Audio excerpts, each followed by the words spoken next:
High my families Deepavali mini vlog பார்த்துடலாமா? ஆமாங்க. காலையிலேயே வீட்ட சுத்தி எல்லா பக்கமும் கழுவி கிளீன் பண்ணிட்டு, வீட்டுக்குள்ள வரலான்னு சொல்லிட்டு எல்லாம் ரெடி பண்ணி ஃபேன்லாம் போட்டு குடுத்துருந்தேன். அந்த நேரத்தில ப்ரூனோவும், கண்மணியும் படுக்க ஆரம்பிச்சுட்டாங்க. உள்ள வந்து பார்க்கும்போது பார்த்தாச்சுன்னா, எங்க வீட்டுக்காரங்க கிச்சன்ல பயங்கரமா வேலைய ஆரம்பிச்சுட்டாங்க. என்ன வேலைன்னு பாருங்க.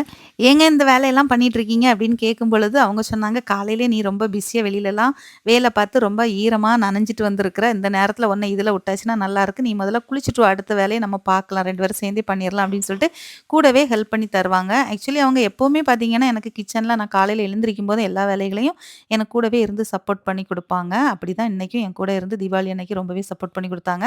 கறிகள்லாம் வாங்கி அவங்களே கட் பண்ணியும் குடுத்துருவாங்க. சரியா? மீதி சமையல் வேலை எல்லாமே நான் தான் பார்ப்பேன். ஆனா நெறைய பேர் நேத்து கமெண்ட்ல கேட்டிருந்தீங்க, சமையலும் தம்பி தான் பண்ணுவாங்களான்னு. சமையல் எதுவுமே அவங்க பண்ண மாட்டாங்க. ஆனா எனக்கு கூட கிச்சன்ல நின்னு சின்ன சின்ன வேலைகளுக்கு நெறையவே சப்போர்ட் பண்ணுவாங்க.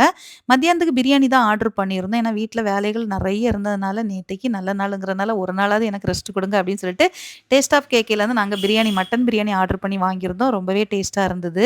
அப்புறம் கண்மணியும் ரொம்ப பயந்து இருந்ததுனால, அவளுக்கு நல்லா பாதுகாப்பா அவளையும் பாதுகாத்துட்டு, கூடவே பார்த்தீங்கன்னா, ப்ரூனோ சாயங்காலம் ரொம்ப டென்ஷன் ஆயிட்டான். கண்மணிக்கு தலப்பாக்கட்டு போட்ட மாரி இவனுக்கும் போட்டு குடுக்கலான்னா, இவன் எங்க குடுக்குறான்? தரவே இல்ல. அதனால அவன தூக்கி வச்சு கொஞ்ச நேரம் சமாதானப்படுத்தி, ஆறுதல் கூறிட்டே இருந்தேன். இப்படியே தூக்கி வைக்கும்போது கொஞ்சம் அமைதியா